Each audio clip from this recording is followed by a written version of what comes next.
Helicopters are powerful machines, but when something goes wrong, the results can be tragic. In this video, we look at 5 of the most terrifying helicopter crashes ever. Stories of sudden disaster, mystery, and heartbreak. Let's get into it. On the evening of February 4th, 1997, something haunting unfolded in the skies above northern Israel. Something that would leave behind not only wreckage, but also one of the most tragic and mysterious events in the nation's military history. 2 Sikorsky CH-53 Yasser helicopters, among the largest and most powerful in the Israel Air Force fleet, took off from an airbase in northern Israel. Their mission was routine, or so it seemed. On board were 73 soldiers and crew members bound for military posts deep in southern Lebanon, the well-known Beaufort Castle, and the Pumpkin Outpost, located within the Israeli-declared security zone. These troops, drawn from the Golani and Nahal infantry brigades, the Armored Corps, and other key units, had done this kind of mission many times before. They were young, many of them still in their late teens or early 20s, but they were trained, disciplined, and ready. Some were new recruits, others seasoned fighters. All carried the weight of Israel's ongoing security operations in southern Lebanon, an area plagued by tension, ambushes, and Hezbollah attacks. Despite the danger of the destination, no one expected the threat to come from the skies themselves. The 2 helicopters, flying in formation on a dark and cloudy night, approached the Galilee area near the border. Then, without warning, without radio distress calls, something went wrong. In a flash of noise and fire, the 2 helicopters collided mid-air. One of them plummeted to the ground near the Moshav of Shahar Yeshuv, a peaceful community known more for its rustic charm than tragedy. The second helicopter crashed into a field close to Kibbutz Dafna. Flames lit up the sky. The explosion was so massive that people from nearby towns reported hearing the impact and seeing fire in the distance. Rescue teams rushed to the scenes, but there was nothing to save. All 73 souls on board both helicopters were killed instantly. The shock that followed was immense. Israel had never experienced a helicopter crash of this scale. It became known simply as the helicopter disaster, and overnight, it plunged the entire country into mourning. The funerals stretched on for days. Families across Israel buried their sons, brothers, and husbands, young lives full of promise, now suddenly gone. Schools, bases, and neighborhoods held memorials. Radios played somber music. And still, the same question echoed everywhere. How could this happen? A government commission was quickly established to investigate. Teams of aviation experts, military analysts, and senior commanders examined every angle. They reviewed flight logs, interviewed air traffic controllers, replayed cockpit communications, and studied wreckage. Pilots were questioned. Weather patterns were analyzed. Nothing was left untouched. And yet, despite all this, a clear answer never came. The final report offered no single cause. It suggested possible contributing factors, perhaps a breakdown in communication, a lapse in protocol, or a misjudgment of distance in low visibility. But it didn't name one definitive reason. The mystery remained unsolved. For a military known for its precision and order, this uncertainty became almost unbearable. As years passed, the pain of that night never fully faded. Near Kibbutz Dafna, where one of the helicopters went down, a memorial was erected. A quiet, solemn space featuring a still pool surrounded by 73 boulders. Each one bears the name of a fallen soldier. Visitors come there not just to remember, but to feel the weight of something larger than themselves, a sense of collective grief, of loss too vast to fully grasp. And still, the skies remained restless. In the years that followed, other accidents would shake the Israeli military. Helicopter malfunctions, crashes, and training incidents took more lives, including those of elite pilots and EGOS unit officers. Each time, the military launched new investigations, striving to uncover root causes and ensure the safety of future operations. The promise was always the same: to search without bias, to learn from mistakes, and to care for those left behind. Despite these efforts, the mystery of the 1997 disaster loomed like a shadow over every investigation that followed. Every time a rotor spins or a pilot takes off into the night, the echoes of that crash linger in the background. On August 19, 2002, one of the deadliest tragedies in Russia's war with Chechnya unfolded in the skies above Grozny. A massive Mi-26 military transport helicopter, the largest in the Russian fleet, was flying over the war-torn capital, packed with more than 120 soldiers. Many of them were officers returning from leave or rotating in to relieve others at the front line. The chopper, already overloaded beyond its safe limit, was heading toward the Kankala military base just outside the city. Then, without warning, disaster struck. At about 5 p.m. Moscow time, a violent explosion rocked one of the helicopter's engines. Smoke and fire began pouring from the aircraft as it started falling rapidly from the sky. The crew tried to issue an emergency landing request, but there was little time. The helicopter, flying at around 600 feet, crashed hard into a field just outside Kankala. What made things worse was where it landed. Unknown to the crew, the crash site was filled with hidden landmines. As the wreckage burned, some of those mines exploded, making rescue efforts incredibly dangerous. Many of the soldiers on board had no chance to escape. The Mi-26's only doors were located underneath the aircraft, which were blocked on impact. The result was catastrophic. 121 of the 127 people on board were killed. This became the deadliest helicopter crash in Russian military history, and one of the most tragic moments of the Second Chechen War. Shortly after the crash, Chechen rebel groups claimed they were responsible, saying they had shot the helicopter down using a shoulder-fired missile. Military investigators didn't immediately confirm this, but suspicions grew. Experts believed a portable missile like the Strela or Igla, often used by Chechen fighters, could have easily hit the low-flying chopper. Meanwhile, Russian officials hesitated to give a clear answer about whether enemy fire or mechanical failure caused the disaster, but there was no denying something had gone terribly wrong. The Mi-26 was only meant to carry about 80 passengers, yet it had been carrying over 120. Overcrowding made it nearly impossible for anyone to escape quickly. Survivors described being packed so tightly that they couldn't move, even as fire and smoke filled the cabin. Some even came under enemy fire once on the ground. The crash caused massive public outrage, and soon, top military officials were forced to take responsibility. 19 officers, including 12 generals, were disciplined for negligence. Some were removed from their posts, and others resigned. The head of Army Aviation, a senior general, stepped down after being blamed for failing to maintain safe operations.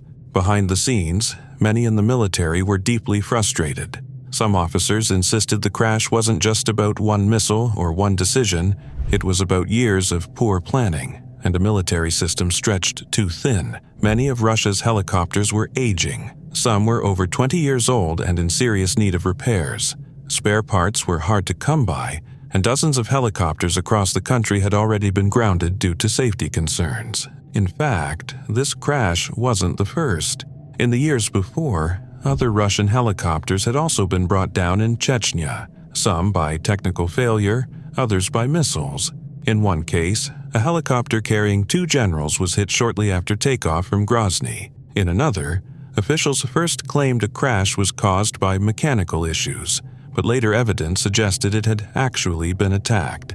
The Mi-26 crash, however, was on a different level. It wasn't just a tragic mistake. It revealed deep cracks in the Russian military's ability to fight this war. The timing couldn't have been worse either. Fighting in Chechnya had started to increase again. Rebel groups were launching surprise attacks in the south and threatening to take the fight back into Grozny. Some believed the rebels were trying to pressure the Russian government to negotiate. Others thought it was an attempt to embarrass Moscow, which had claimed the war was over. Either way, the helicopter crash shattered that illusion. November 6, 1986 began like any other day for the 47 men on board a Chinook helicopter traveling from Shell Expro's Brentfield to Shetland. The British International Helicopters aircraft departed with 3 crew members and 44 passengers, heading towards Sumburgh Airport. The weather was calm, and the journey was expected to be routine. As the helicopter approached the runway, the pilot radioed a standard 2 minutes to landing message. It was flying at 500 feet and preparing for descent.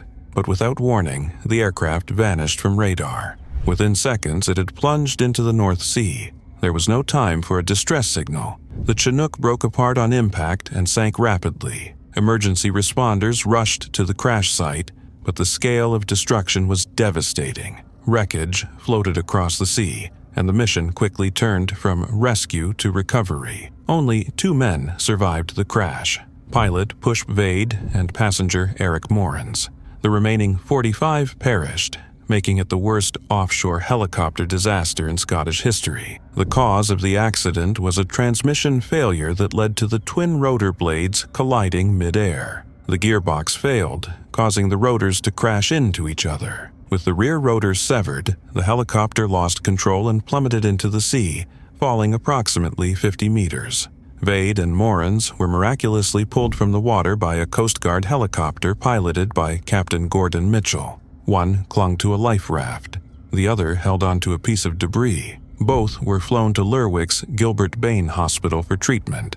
The Chinook had been stationed at Sumburgh since November 3rd to support shuttle flights between oil platforms in the East Shetland Basin. That morning's flight was slightly delayed due to an oil leak in the gearbox, but after repairs, it departed at 8:58 a.m. Over the next few hours, the helicopter visited multiple platforms, exchanging passengers and freight, before leaving Brent Platform C at 10:22 a.m., with 44 passengers aboard.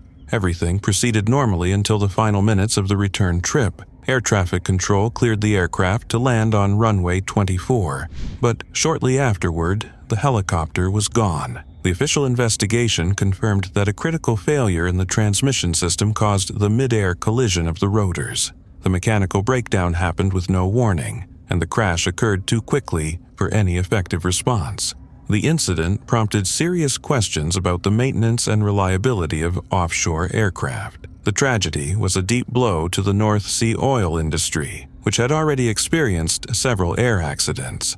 Many of the victims were from northeast Scotland and included professionals from various fields: engineers, technicians, and even a well-known local rugby captain, Doug Lowson, 30, who had led the Gordonians rugby team. 30 years after the disaster, a memorial service was held at St. Nicholas Kirk in Aberdeen. The service honored the 45 men who died, with family members, industry officials, and community members in attendance. Their names were read aloud, followed by a minute of silence and a piper's lament. Reverend Gordon Craig, chaplain to the oil and gas industry, led the service, emphasizing the importance of keeping the victims' memories alive. Despite further helicopter incidents in the years since, the 1986 Chinook crash stands out for its scale and suddenness. On what had been a beautiful, clear day in Shetland, 45 lives were lost in an instant, leaving a legacy of grief, remembrance, and a call for safer skies. On June 2, 1994, a Royal Air Force Chinook helicopter crashed on the rugged slopes of the Mull of Kintyre in Scotland, claiming the lives of all 29 people on board. Among them were 25 of the UK's most senior intelligence and security personnel, representatives from MI5, the Army, and the Royal Ulster Constabulary, RUC. The crash remains one of the worst peacetime tragedies in RAF history and the 4th deadliest in its records. The Chinook had taken off from RAF Aldergrove in Northern Ireland, bound for a high-level security conference in Inverness. The timing was critical, just 2 months before the IRA announced a ceasefire. The flight, however, never reached its destination. Flying in heavy fog, the aircraft crashed into a hillside, instantly killing everyone aboard. The disaster sent shockwaves through the intelligence community and the government. Air Chief Marshal Sir William Ratton described it as the largest peacetime tragedy the RAF had suffered. The fact that so many top-level operatives had been placed on the same helicopter raised eyebrows. Why were so many critical personnel, key figures in the fight against terrorism in Northern Ireland, on a single flight? This question, among others, fueled public outcry and speculation. The crash's cause was not immediately clear, and over the years it became a magnet for conspiracy theories. Some suggested a secret hypersonic U.S. military aircraft had caused wake turbulence that brought the Chinook down. Others speculated that the crash had been an assassination linked to the fragile peace negotiations underway in Northern Ireland. The Chinook's safety record had been considered strong up until that point. Northern Ireland Secretary Sir Patrick Mayhew stated that there were no plans to ground the rest of the fleet, despite the severity of the incident. But as investigations began, controversy quickly followed. An RAF Board of Inquiry concluded that the accident had been caused by gross negligence on the part of the two pilots, Flight Lieutenants Jonathan Tapper and Richard Cook. This finding enraged their families, colleagues, and supporters, who launched a lengthy campaign to clear their names.